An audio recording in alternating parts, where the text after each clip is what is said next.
What's good, guys? Zeke the Barber, back with some more barbering content for you guys. Just some game for you young barbers out there, man. One very important thing that I would always suggest to you before starting with any haircut is to always make sure that you're protecting yourselves. In this career, there could be a lot of viruses, funguses, germs, bacteria, etc. There's a lot of things out there.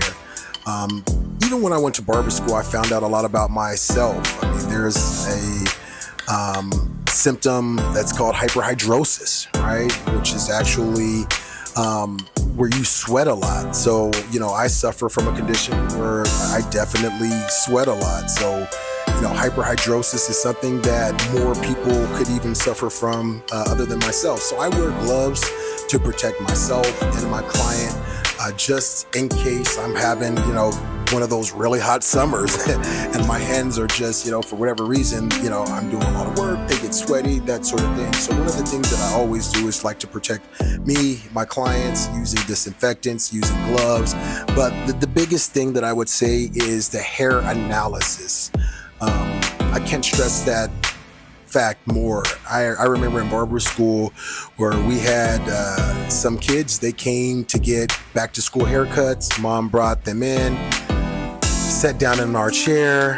Our teacher always taught us to definitely, get a comb and kind of comb through the hair just to kind of see, what's in the hair. Sometimes it could just be flakes. Sometimes it could just be dandruff. Sometimes it could be lice, which in this case, it was actually a head full of lice in this kid's head. So I'm combing through with this brush. With this comb. And anytime you get the comb that just kind of like stops, sometimes that can be like larvae and lice. Very terrible. I mean, something that if you don't experience it or go through it, you have no idea how terrible this is. We literally had to stop everything that we were doing, kick everybody, literally kick them out of, kind of get them out of the barber school, not kick them out, but get them out of the barber school, of course, and proceed to clean everything with, disinfectants, water, bleach. I mean, it was so tedious, and we had to stop everything just for a few moments. I mean, the kid wasn't even in my chair that long, but the cleaning process was much longer than just a few minutes that I had to do that analysis, kind of look through, see the lice once that happened. So I always want to kind of encourage you guys out there to, if you guys have any clients, I don't care who it is, I always suggest just doing a hair analysis. Now, it's a lot easier to see kind of the condition of someone's hair if they have a really low haircut or what have you.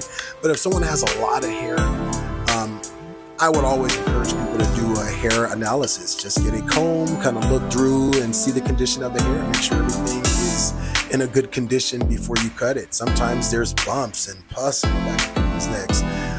That can't be good, right? These are conditions that people, for whatever reason, it may be dirty clippers that have caused this, other barbers. So this is something that if, you don't take attention to it, this is something that can be passed on to your clippers, to your next clients who've never experienced this. So let's say you have a guy who has bumps, all on his neck.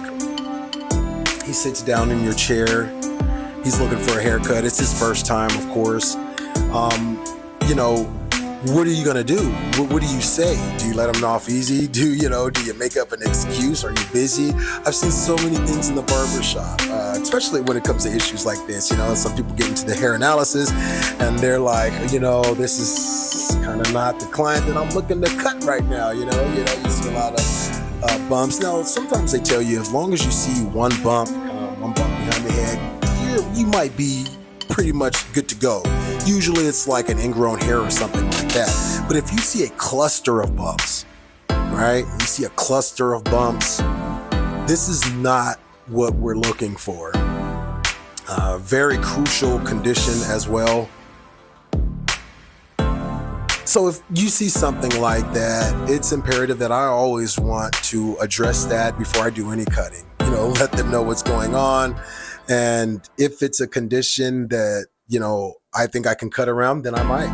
If it's something that I'm not looking to even be bothered with, I have to let that client, know up front the best way that I know how, right? But something that, I always think that that's something that doesn't get enough attention is the hair analysis, the condition of the hair, any issues with the hair. The majority of my clients, everything's fine, but you will have that, 5 or 10% of people that sit in your chair that you have to do that hair analysis, and you may or may not be able to attend to that client. So something that's very important. Always make sure you do a hair analysis is basically the moral of the story, is always do a hair analysis before any haircuts or, before you attend to any client. All right, peace.